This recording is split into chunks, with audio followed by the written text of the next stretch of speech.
আজকে আমি দেখাবো ব্র্যান্ড নিউ প্যাটার্নস দুটো। হ্যাঁ, তো আপনারা চেকার বোর্ড প্যাটার্ন নামটা তো জানেন। হ্যাঁ, চেকার বোর্ড যদি আপনারা না জানেন তাহলে বলে দিই, যদি এটা এই কর্নার সাইডগুলো ব্লু ব্লু ব্লু ব্লু না ব্লু ব্লু ব্লু ব্লু এরকম থাকে, তাহলে হচ্ছে মাঝখানে green green green green green এরকম হবে। হ্যাঁ, চেকার বোর্ড সেই স্টাইলে আমি বানিয়েছি হচ্ছে checker board style Indian flag. তো গাইস, আপনারা জানেন ইন্ডিয়ান ফ্ল্যাগে উপরে অরেঞ্জ হয়, মাঝখানে নীল, আর দুটো সাইডে হোয়াইট হয়, আর নিচে গ্রিন হয়।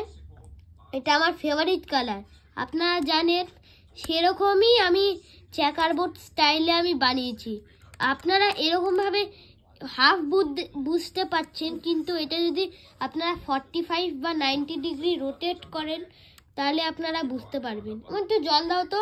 আর আরেকটা প্যাটার্ন আমার কাছে আছে। হ্যাঁ, এটার নাম হচ্ছে checker board style Indian flag. এটা প্যাটার্ন হচ্ছে 3 box checker board style Indian flag.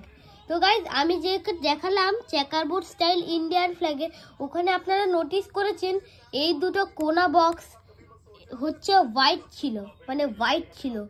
সেটা আমার বাবা আমাকে বলেছে যদি এটা অরেঞ্জ, 3টে বক্সই অরেঞ্জ আর 3টে বক্সই গ্রিন হয়, আর সেটা ভালো লাগবে দেখতে। হ্যাঁ, তো গাইজ সেই জন্য আমি নিয়ে এলাম checker board style 3 cube checker board style Indian flag.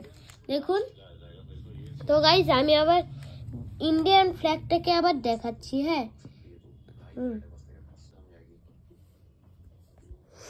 এটা হচ্ছে ইন্ডিয়ান ফ্ল্যাগ। হ্যাঁ, তো গাইজ ইন্ডিয়ান ফ্ল্যাগে আমি কত প্যাটার্নস করে নিয়েছি। আর আমি আগের ভিডিওতেই বলেছি আমরা একটা রুবিক্স কিউবকে 43 কোয়ান্টিলিয়ন ভাবে সলভ করতে পারি, তার মানে 43 কোয়ান্টিলিয়ন প্যাটার্নসও হতে পারে। তো গাইজ, এই ভিডিওর জন্য টাটা।